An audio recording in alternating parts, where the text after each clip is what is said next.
Have you ever wondered about the hidden, less glamorous side of being the richest person on the planet? From controversial business practices to the impact on society, we're lifting the veil on what it truly means to be at the pinnacle of financial success. Join us on this eye-opening journey as we examine the complexities, ethical dilemmas, and societal consequences that accompany extreme wealth. It's time to uncover the harsh realities behind the opulence. Andrew Carnegie represents the classic rags to riches story. Born into poverty in 1835 Scotland, he immigrated to America as a child and went on to become the richest man in the world through his dominance of the steel industry. However, Carnegie's extraordinary success came at a great human cost. His reputation as a union buster who exploited his workers has made him one of history's most controversial industrialists. This essay will provide an in-depth examination of Carnegie's life, analyzing the shrewd business strategies that enabled his ascent along with their often deadly consequences. We will explore Carnegie's childhood influences and key relationships that set him on the path to wealth and power. We'll assess the factors that allowed him to seize control of the American steel business, while also scrutinizing the barbaric working conditions he imposed in his relentless pursuit of profits. Carnegie's controversial actions during the pivotal Homestead strike will be analyzed. Carnegie provokes intense debate as both pioneering industrialist and worker exploiter. His legacy demands a nuanced assessment transcending simplified narratives. By thoroughly analyzing his business practices, principles, and flaws, we can better understand how Carnegie embodied both the boundless opportunity and ethical dangers inherent in the Gilded Age's unfettered capitalism.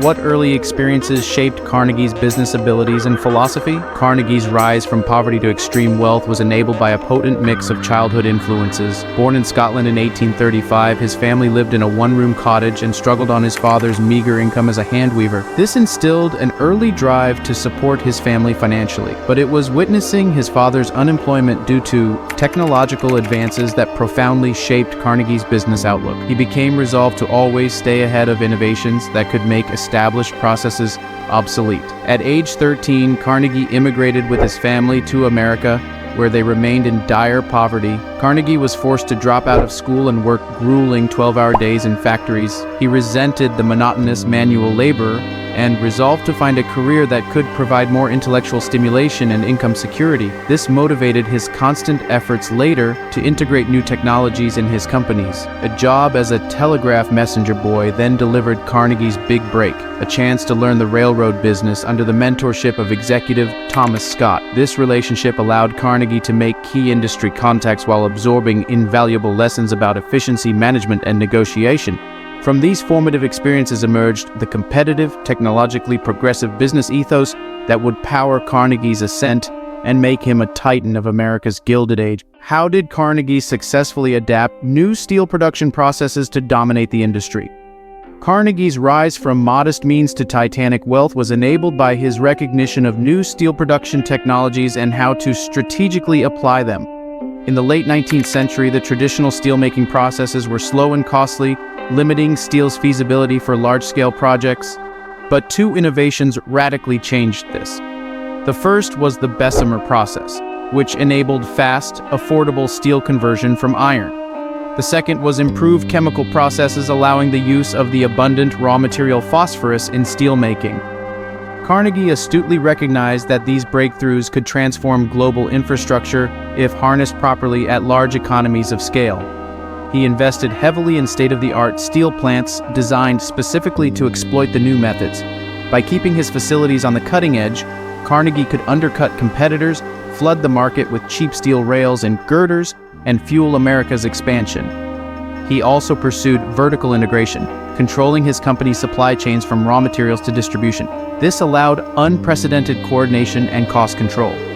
While Carnegie did not invent these processes, it was his foresight in leveraging them that enabled his dominance and made steel vastly more accessible worldwide. What measures did Carnegie implement to keep production costs so low? Carnegie's success in driving down costs stemmed from his insatiable desire for efficiency, but this came at an immense human price. Carnegie brought in partner Henry Clay Frick, known for his union-busting tactics, to manage the brutal day-to-day affairs of his steel plants. Together, they implemented measures including extended shifts up to 12 hours, minimized breaks, and reduced wages. Carnegie's mills soon became renowned for their inhumane working conditions and rampant accidents. Frick also vigorously opposed any worker efforts to organize into unions that could demand change. Strikers were blacklisted from employment. Carnegie and Frick relied extensively on immigrant labor, believing them easier to control. In this way, Carnegie's wealth was built on suppressing wages and maintaining dangerously demanding conditions for his expendable workforce.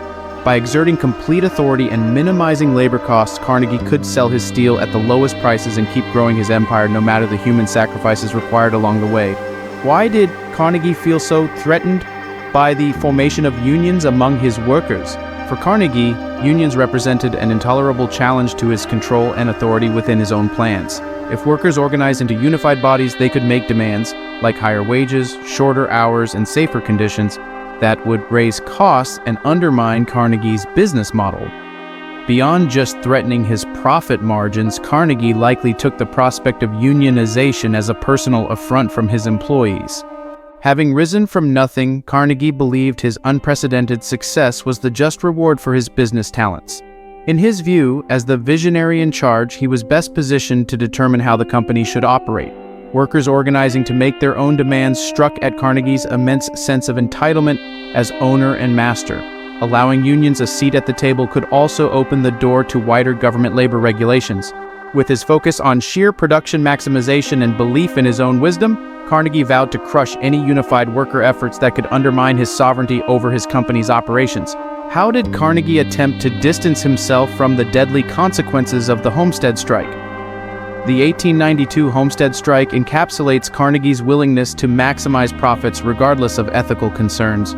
Worried that an impending renewal of the union contract would raise costs, Carnegie's partner Frick provocatively locked out workers and cut wages. A violent standoff ensued, with striking workers battling Carnegie's hired Pinkerton guards. 10 died before the state militia intervened, ending the union and imposing harsh contracts on workers. Notably, Carnegie was in Scotland golfing while these events unfolded, though he directed Frick to break the union by any means. This enabled Carnegie to claim he'd been ignorant of the violence, pinning blame solely on Frick.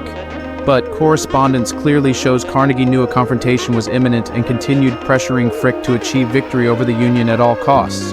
In reality, Carnegie established the untenable conditions leading to violence by trying to impose wage cuts by brute force. His absence was merely an attempt to avoid responsibility for the deadly consequences of his greed-driven ambitions. Was Carnegie's later philanthropy motivated by genuine humanitarian aims? In his final decades, Carnegie gave away over 90% of his wealth, donating billions to charities, foundations, universities, and cultural institutions. By some measures, he remains history's most generous philanthropist. But the intentions behind this largesse remain controversial.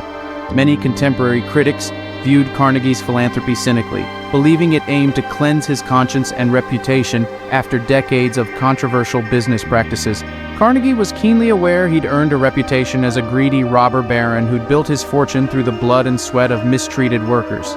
His charitable giving has been seen by some as an elaborate public relations scheme to try reinventing his image before death. The institutions bearing his name, like Carnegie Hall, certainly helped overwrite his legacy as that of a generous benefactor rather than worker exploiter. Andrew Carnegie's life provides a multifaceted lesson in the complexities of assessing America's iconic business tycoons.